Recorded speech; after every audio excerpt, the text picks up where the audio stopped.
Chapter 1. The landscape wasn't beautiful as such. It should have been. All the usual elements of beauty were there: sweeping meadows, flowers bobbing in the gentle breeze, and trees standing watch over them, majestic and peaceful. Even the city down below at the bottom of the hill looked beautiful on this day, with the sunlight glittering on the windows of office blocks. But Callista saw no joy in the view before her.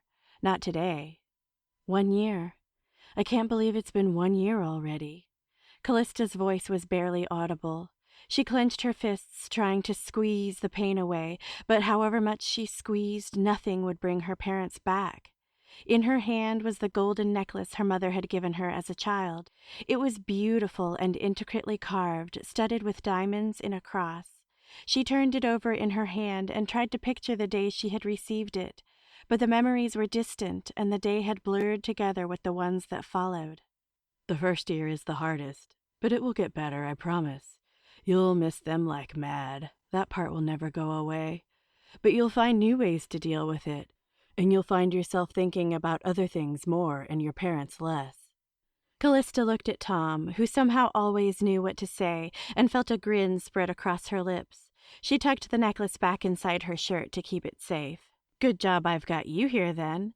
I wouldn't want to do this on my own. Tom gave her a wide smile, and his eyes flashed with genuine warmth. No problem, he said. Someone has to look after you, don't they? Callista's smile turned into a frown. I can look after myself, you know. It just meant that it's good having somebody to talk to. Yeah. It's okay to admit you need a man to help. A sly smirk played on Tom's face. I don't need a man to look after me. I am more than capable of dealing with whatever comes my way, and you know it. Tom lay back on the grass, arms behind his head, and laughed hard at Callista. She huffed and crossed her arms. He was deliberately aggravating her. She knew that, but it took her mind off the anniversary of her parents' death, and that was precisely what she needed. That was why he did it. Her eyes drifted to the view before them. Pabelle was a small city, and her neighborhood was close-knit and friendly. Many of the residents were people she considered friends. When her parents had passed away, she knew she could have gone to her neighbors for help, but her pride was too strong for that. She had needed to show the world she could cope on her own. Luckily, she didn't have to get a job. That was one weight off her mind. Her live-in nanny and housekeeper, Yvonne, had been with them for years. She stayed around and took care of Callista when Carla and Stanley Nienna died. Mood swings, bad behavior, and skipping school were all frequent issues Yvonne had to contend with. Luckily for Callista, Yvonne had superhuman patience dealing with the recently bereaved teenager. Tom helped her just as much, but Callista would never say that to his face. His rugged, handsome face. Stealing a sneaky glance at Tom, who lay beside her, Callista grinned. It was Friday again. It was always a Friday when they met. Sometimes it was to practice the martial arts they learned together. Sometimes it was just to talk. But it was the highlight of her week, and she wouldn't miss it for the world. It didn't matter what they did. Just being with Tom was enough. After all, he was the only person who didn't think she was crazy when she said her parents were murdered. Carla and Stanley Nienna were not, and never had been, involved in the shady underworld of illegal sorrow dealing. To even suggest they had died in a filthy alley due to drug overdoses was ludicrous to Callista.